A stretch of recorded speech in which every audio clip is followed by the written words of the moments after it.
യഥാർത്ഥത്തിൽ എങ്ങനെയാണ് ചകിരി കുഴിച്ചിടേണ്ട തെങ്ങിൻ്റെ ഇടയ്ക്ക് എന്നുള്ളതാണ് ഇവിടെ കാണിച്ചിരിക്കുന്നത്. തെങ്ങിൻ്റെ ചോടിയിൽ നിന്ന് 6 അടിയോളം വരുന്ന സ്ഥലത്താണ് നമ്മൾ തടമെടുത്തിട്ട് അതിൽ വളവും മറ്റും ഇട്ട് കൊടുക്കുന്നത്.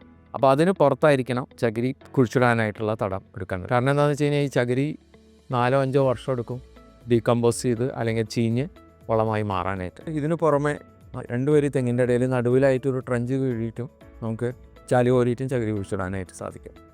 അപ്പോൾ ഇങ്ങനെ കുഴിച്ചിടുമ്പോൾ നമ്മൾ ചെയ്യേണ്ടത് ഒരു 1/2 മീറ്റർ ആഴത്തിലും വീതിയിലും ഉള്ള ട്രഞ്ച് എടുക്കുക.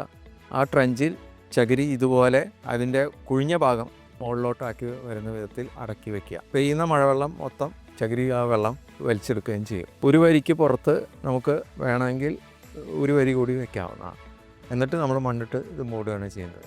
വേനൽക്കാലത്ത് ഇതിൽ നിന്നുള്ള ഈർപ്പം തെങ്ങിന് ലഭിക്കുകയും മഴക്കാലത്ത് ഈ ചകിരി വെള്ളം കുടിച്ചെടുക്കുന്ന വെള്ളം മുഴുവൻ തെങ്ങിന് വേനൽക്കാലത്ത് ലഭിക്കും. അപ്പോൾ ജലസേചനം ഈ കൊടുക്കാത്ത തോട്ടങ്ങളിൽ വരെയും തെങ്ങിന് യാതൊരു ക്ഷീണവും കൂടാതെ വേനൽക്കാലം തരണം ചെയ്യാനായിട്ട് ചകിരി കുഴിച്ചിടുന്നത് മൂലം സാധിക്കും.